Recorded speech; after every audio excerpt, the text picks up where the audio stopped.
ఆ పెట్టుబడుల కంపెనీలు ఇంకా పెరిగినాయి. సత్యం కుంభకోణం 2 కాల్ హెల్త్ స్కామ్ అప్పట్లో జరిగింది కదా.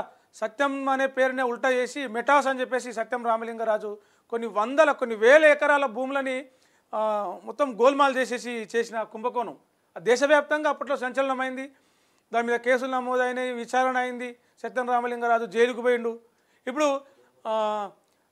బాప్ 10 నెంబర్ అయితే బేటా 1 నెంబర్ అన్నట్టు ఆవు చేన్ల గట్టు మీద మేస్తే దుడ్డ చేన్ల మేస్తా, గట్టు మీద మేస్తుందా ఆవు చేన్ల మేస్తే దుడ్డ పోయి నడి చేన్ల మేస్తుంది. అట్లనే సత్యం రామలింగరాజు కొడుకు తేజరాజు, రామరాజు ఇద్దరు కొడుకులు ఏం చేశారు, కాల్ హెల్త్ అని చెప్పేసి మేము ఒక మెడికల్ సర్వీసెస్ ఒక స్కీమ్ తెస్తున్నాం, స్కీమ్ అని చెప్పేసి మొత్తం స్కామ్ చేశారు.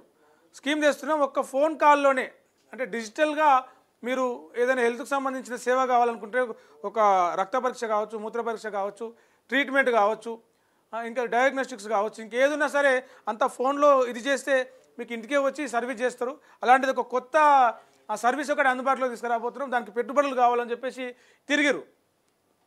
వాళ్ళు ఎవరి దగ్గర అయితే కోట్ల మూటలు ఉన్నాయో వాళ్ళ దగ్గరికి తిరిగి పెట్టుబడులు తెచ్చుకున్నారు. చూద్దాం. సత్యం కంప్యూటర్స్ స్కామ్ గుర్తుంది కదా. సత్యంను తిరిగేసి మెటాస్ అనే సంస్థను స్థాపించి సత్యం కంప్యూటర్స్లోని సొమ్మును మెటాస్కు మళ్లించి కోట్లాది రూపాయల స్కామ్కు పాల్పడ్డారు. ఇన్వెస్టర్లని నిండా ముంచేశారు. ప్రపంచవ్యాప్తంగా అప్పుడు ఆ స్కామ్ పెద్ద ఎత్తున చర్చనీయాంశంగా మారింది. సత్యం రామలింగరాజును జైలు పాలు చేసిన స్కామ్ అది. ఇప్పుడు అదే సత్యం కాంపౌండ్లో పేలిపోయి ఆ బాంబు పేరు కాల్ హెల్త్ పేరుతో కోట్లాది రూపాయల సొమ్మును వసూలు చేసిన ఇన్వెస్టర్లు ఇప్పుడు అడ్రస్ లేకుండా పోయారు. కోట్లు వసూలు చేశారు, ఇప్పుడు అడ్రస్ లేకుండా పోయారు. కాల్ హెల్త్ పేరుతో 2015లో కంపెనీ ఏర్పాటు చేశారు, call health services private limited. దీనిలో ఆ సేవలు చేస్తాం, ఈ సేవలు చేస్తాం అని చెప్పేసి భారీగా ప్రచారాలు చేశారు. ఆ ప్రచారాలు యాడ్ సినిమాలు అవన్నీ కూడా ఎవరికంటే ఎవరి నుంచి అయితే పెట్టుబడులు రావాలనుకుంటారో వాళ్ళకి చేరేలాగా, వాళ్ళ దృష్టిని ఆకర్షించేలాగా, వాళ్ళు పైసలు పెట్టడానికి ముందుకు వచ్చేలాగా యాడ్లు ప్రచారాలు చేశారు. ఆ తర్వాత ఏం చేశారు, అన్వేషణలు నమ్మ పలికించి కోట్లాది రూపాయల పెట్టుబడులు సమీకరించారు. ఓలోల దగ్గర చేసారో చూద్దాం. చిరంజీవి, నాగార్జున, నాగ చైతన్య, సురేష్ బాబు, పుల్లెలో గోపిచంద్, ఇంకా చాలామంది పేర్లు ఉన్నాయి ఇలా. సినిమాలో చేసే చిన్న హీరోలు కావచ్చు, పెద్ద హీరోలు, నిర్మాతలు, దర్శకులు, క్రీడాకారులు, రాజకీయ నాయకులు తక్కువ ఉన్నట్టు, లేకపోతే వాళ్ళు ఊకుంటారు, ఎప్పుడో మొత్తం బయట గుంజుకొచ్చి అంత బయట పెడుతుండే. సో ఈ పెట్టుబడి వీళ్ళందరి దగ్గర నుంచి డబ్బులు వసూలు చేసి కోట్ల డబ్బులు వసూలు చేసిరు 2015లో. అంటే దాదాపు 9 ఏళ్ళు 10 ఏళ్ళు కావస్తుంది ఈ డబ్బులు వసూలు చేసిరు. ఇక రేపు మాపు అని చెప్పేసి ఎప్పుడు స్టార్ట్ చేస్తారు, డబ్బులు పెట్టాడు అడుగుతాడు, పెట్టుబడి పెట్టినాడు, పైసలు పెట్టినాడు, ఎప్పుడు స్టార్ట్ చేస్తున్నాం, ఏది రిటర్న్స్ ఎప్పుడు వస్తాయి, ఇన్కమ్ ఎప్పుడు స్టార్ట్ అవుతుంది అని చెప్పేసి అట్లా రేపు మాపు అని చెప్పి రోజులు గడిపించారు. ఇక జాడ పత్తకు లేకుండా వేరు. వీళ్ళ దగ్గర డబ్బులు వసూలు చేసిన వాళ్ళు లేడు. ఈ కంపెనీ పెడతాను ముందుకు వచ్చిన సత్యం రామలింగరాజు కొడుకులు తేజరాజు, రామరాజు కూడా కనబడకుండా వేరు.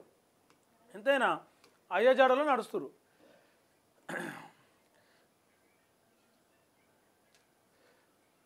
నిజానికి ఈ కంపెనీ స్థాపించాలనుకున్నది సత్యం రామలింగరాజు తనయుడు తేజరాజు. ఆయన ఆలోచనతోనే ఈ కంపెనీ పురుడు పోసుకుందని తెలుస్తుంది. తేజరాజు మాటలు వినే సినీ క్రీడా ప్రముఖులు ఈ కంపెనీలో పెద్ద ఎత్తున పెట్టుబడులు పెట్టినట్టు తెలుస్తుంది. అయితే తేజరాజు వీళ్ళందరికీ పెద్ద సినిమా చూపించారు. సినిమా వాళ్ళకే సినిమా చూపించిండు. 100 కోట్లు 1000 కోట్లు లాభాలు వస్తాయని చెప్పి, లాభాలు వస్తాయంటే ఎవరైనా అందులో ఇంకా సినిమా వాళ్ళు ఇంకా ముందుంటారు కదా.